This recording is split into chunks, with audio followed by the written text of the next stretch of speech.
Hey everyone, what's going on? Welcome back to the channel, and today I'm going to take a quick little look at the bird with the crystal plumage on 4K from Arrow Video. Now this is the standard release. I didn't go with the collector's edition like I did with Deep Red, but this film, I had never seen this film.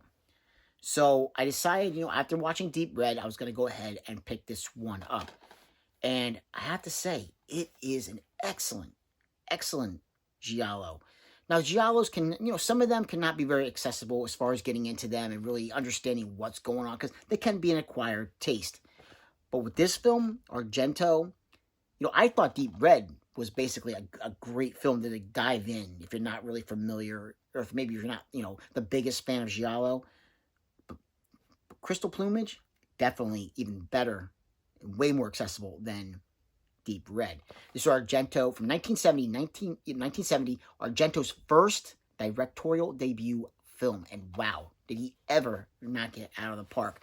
Now, the 4K, how's it look from Arrow? Well, of course, it's Arrow Video, so it's going to look fantastic. That's never in question. And it doesn't look, and no exception with this one. It looks great, sounds great as well. Argento always knows, he's always been great at putting music into his film, that background music, whether it be using Goblin, in Deep Red, or, using Goblin in Suspiria, which Suspiria is not really giallo, it's more of a straight-up horror. But I'm not sure if he used Goblin with this one. I don't think he did. But he always knows how to fit the music into the right parts of the film. Sometimes he can put music that doesn't exactly seem like it fits the scene, but almost in a way, like, I think he's doing it on purpose. Like, it almost makes you want to second guess what you're seeing. Keeping you on your toes just a little bit. And I think with this one, he does the same exact thing. What like I said, a great way to come out swinging, for your first directorial debut. Now, I'm going to read the back and give you a little bit of idea of what this film is about. Sam Dalmos, played by Tony Masante, an American writer living in Rome, inadvertently witnesses a brutal attack on a woman in a modern art gallery. Powerless to help, he grows increasingly obsessed with the incident, and boy, does he ever. Convinced that something he saw that night holds the key to identifying the maniac terrorizing Rome, he launches his own investigation parallel to that of the police, heedless of the danger to both himself and his girlfriend, Julia. Now, essentially with this film, like I was just reading, he's an American writer, has writer's block, comes to Rome trying to, re-energize himself and get over the writer's block. But unfortunately, things aren't exactly going the way that he was hoping they were. But he does meet a girl, Julia, and he's, she's going to go back to America with him. He's going to be leaving in a few days, and on his way home one night, he comes across the art gallery, and a woman is struggling with someone, and this, because the art gallery is basically, the whole front is like wide open, like it's all glass. So he can see straight through, see that something is going on. The woman is struggling against this person, and she gets injured. She gets stabbed. And he's not able to get into the building. He gets stuck between, it's an interesting security measure, I guess, this art gallery has, because there's a glass window. He's banging on the window, but then another piece of glass slides across and he gets trapped in between. So he can't go out to go get help, and he can't get in to help this woman who is still alive. And, he's able to save her, but then it basically takes him down this path. Because now, for one thing, the police want him to, go back over in your mind. What did you see that night? And unfortunately, he's still, some of those things are still a little blurry about exactly what he saw, trying to think about it.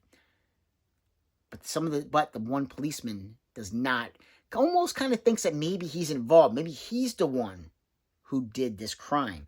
And he takes his passport, and he's not able to go back to America when he's supposed to. But he doesn't really stay a suspect for very long.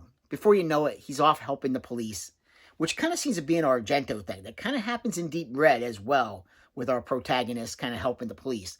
And the same thing happens here. He's kind of off, leading his own investigation. This author, this writer, almost becomes, he takes over the investigation himself, trying to uncover everything.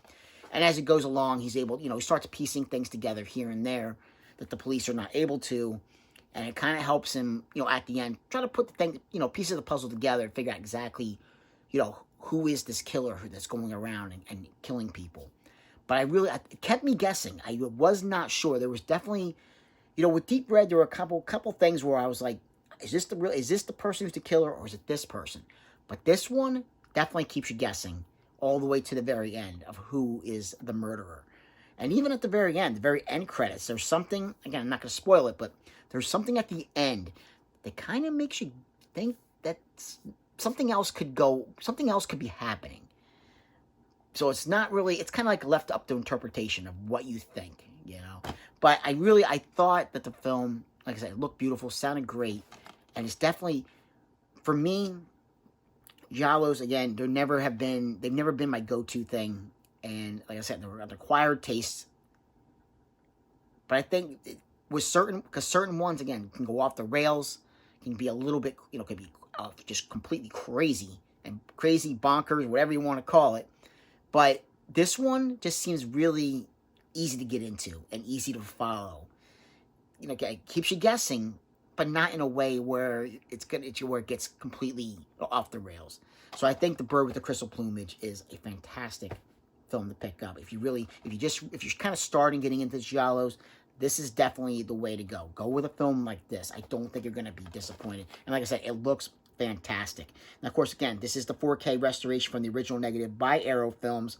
We also have audio commentary by Troy Holworth, author of So Deadly, So Perverse, 50 Years of Italian Giallo Films, Black Gloves and Screaming Mimes, an interview with author and critic Kat Ellinger, exploring the film's themes and its relationship to both the Giallo and Frederick Brown's novel, The Screaming Mimi. The Power of Perception, a visual essay on the cinema of Dario Argento, as well as much, much more.